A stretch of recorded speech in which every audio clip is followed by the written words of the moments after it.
লাগে সৰ্বপ্ৰথম আমাৰ শৰীয়ত তাৰ পিছত ডাক্তাৰৰ কথা ইঞ্জিনিয়াৰ হ'ব আল্লাহৰ নবীয়ে পানী গিলাস হাতত লৈছিলে হাতত লৈ আল্লাহৰ নবীয়ে পানী গিলাসৰ পিনে নেকো চাইছিলে কিবা পৰিছে নেকি তার পিছত আল্লাহর নবী বিসমিল্লাহ কই এক লোকমা এক ঢোক পানি পান করিছিলে জিমান পানি পিয়া লাগা এক লোকমা খাইছিলে পানি তার পিছত পানিটো যেতিয়া ভিতৰত গিলি দিছিলে ভিতৰৰ পৰা যিটো উহা হে সেই উহাটো আল্লাহৰ নবী গিলাসত কৰিবলৈ দিয়া নাছিলে এনেকৈ সাইজ কৰি আনিছিল তিন ঢোকত পানী পান কৰিছিলে তাৰ পিছত তুমি গোটেই পান কৰি দিয়া আজিৰ ডাক্তৰ সায়েন্সও কৈ আছে তোমাৰ ভিতৰৰ পৰা পানী খোৱাৰ লগে লগে যিটো উশাহ আহিব এইটো উশাহ তুমি গিলাসত পেলাই নিদিবা কাৰণ তাৰ দ্বাৰাই তোমাৰ কিবা বেমাৰৰ ইনফেকশন হ'ব পাৰে নবীৰ তৰিকা হয় না এইটো আল্লাহ নবী সাল্লাল্লাহু আলাইহি ওয়াসাল্লামে খানা খাইছিলে কেনেকৈ ৰুটি ধুনীয়াকে তিনিটা আঙুলি দিয়ে আনিছিলে খাইছিলে যেতিয়ালৈকে সেই ৰুটিৰ টুকুৰাটো আমি যি গুড়া বন্ধু হেনেকৈ গুড়া নহলৈকে আল্লাহৰ নবীয়ে ভিতৰত পৌঁছাই দিয়া নাছিলে গিলা নাছিলে আল্লাহৰ নবীয়ে আজিৰ ডাক্তৰ সায়েন্সে কৈছে যিমান পাৰা সিমান খানা সিজাই খোৱা তাৰ দ্বাৰা কি ফায়দা তোমাৰ লিভাৰ মজবুত হয়ে থাকিব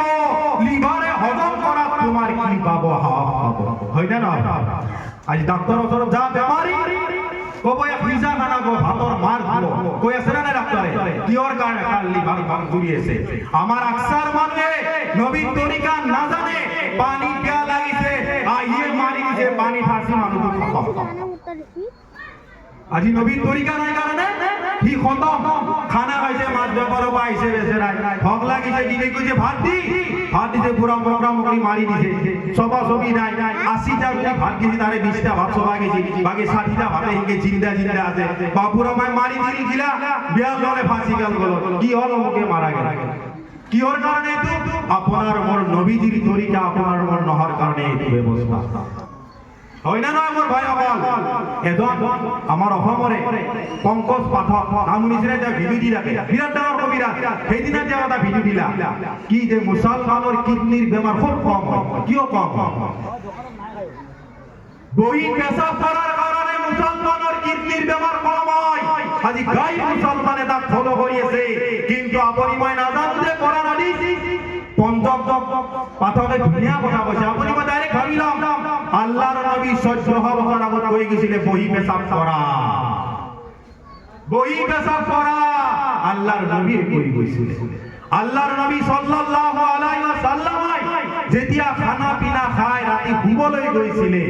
ঘুৱাৰ আগত আল্লাহৰ নবী মেসওয়াক কৰিছিলে তাৰ পিছত ওযু কৰিছিলে তাৰ পিছত বিছনাত ইবাদত কৰিছিলে নাই বাদ দেখাতে টোপনি মাৰিছিলে আজিৰ ডাক্তৰে কৈছে তুমি ঘুৱাৰ আগত ভাত খানা খোৱাৰ পিছত তুমি ব্ৰাছ কৰা নাইবা তুমি মেসওয়াক কৰা কাৰণ তোমাৰ দাঁত জীৱৰ বস্তু ফাঁসি থাকিব লাগি থাকিব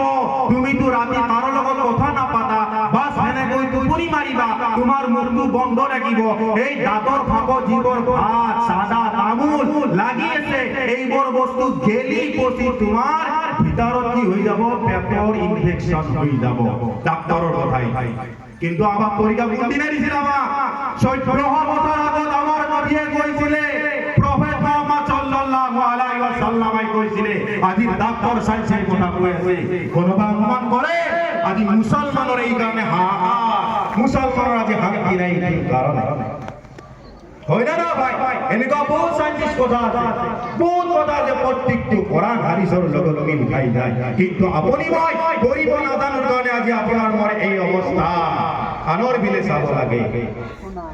আনক ফলো করিব লাগে মোর ভাই সকল মোর বন্ধু সকল আল্লাহর নবী সাল্লাল্লাহু আলাইহি ওয়াসাল্লাম